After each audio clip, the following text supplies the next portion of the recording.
సీతక్క దయ వల్ల జాతర మంచిగానే నడుస్తుంది. కొన్ని వీడియోస్ కూడా రిలీజ్ అయ్యాయి. అంటే ఇప్పుడు సీతక్క కారు అద్దాలు కూడా ధ్వంసం చేశారు కొంతమంది.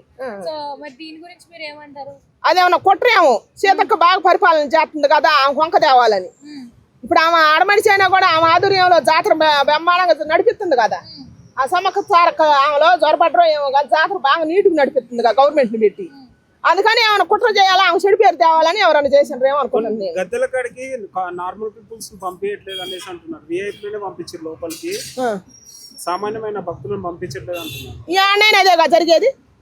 యాడనైనా ఏ దేవుడి కాడికి పోయినా కానీ ఎక్కడికి పోయినా కానీ ఈఏపీలకు ఒక దర్శనం ఉంటుంది, డబ్బు లేనివాడికి ఒక దర్శనం ఉంటుంది. మనకెందుకు సిగ్గు రాదు చెప్పు? ఎక్కడైనా జరిగేది అదే కదా.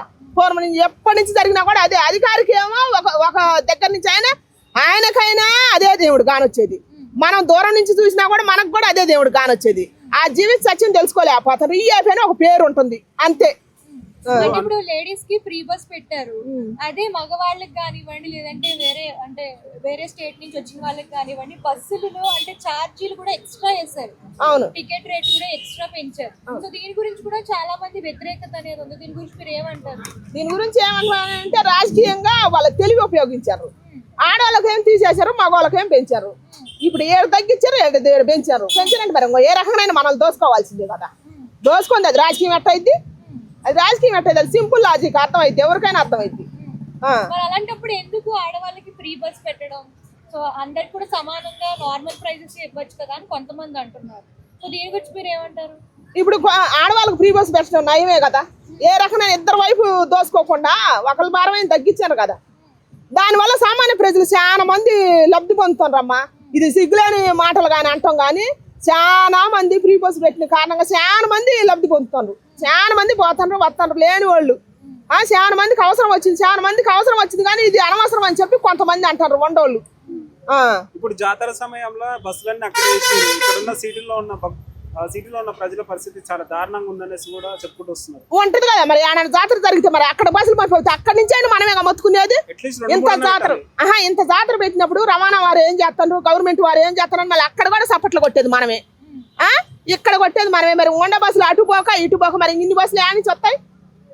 లెక్క అయితే అంతే కదా. ఏడు జాతర జరిగినా పోవాల్సిందే బస్సులు. కాకపోతే ఇంకా గవర్నమెంట్ వాళ్ళని బస్సులు పెంచమని అడగాల. ఇంకా కొంతమందికి ఉద్యోగాలు వస్తాయి, ఎక్కువ బస్సులు ఎత్తే ఇంకా రవాణా శాఖ పెరుగుద్ది, కొంతమందికి ఆధారం అవుతుంది. అది అడగాలి మనం.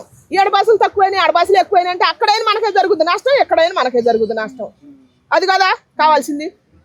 అయితే దేశంలోనే అంటే కుంభమేళా తర్వాత మినీ జాతర అంటారు మేడారం మహాజాతర. ఈ సంవత్సరం చాలా అంటే 2 కోట్లకు పైన ప్రజల దర్శనం అనేది చేసుకున్నారు అమ్మవారిని. మరి ఈ ఏర్పాట్లు అన్ని కూడా కాంగ్రెస్ ప్రభుత్వం మంచిగానే చేసిందా? మీరు అంటే లాస్ట్ ఇయర్ కి ఇప్పటికి మీకు ఎట్లా అనిపిస్తుంది? బాగానే చేశారు. మా కేసీఆర్ అన్నప్పుడు కూడా బాగానే జరిగింది. సమ్మక్క సారక్క జాతర అసలు మన తెలంగాణ జాతర అని వచ్చింది ఎప్పుడు? అప్పటి నుంచే నలుమూలలు తెలిసింది. అంతకుముందు కొంతమందికే తెలిసేది. కేసీఆర్ అన్న ఉన్నప్పుడు కూడా అందరికి తెలిసింది.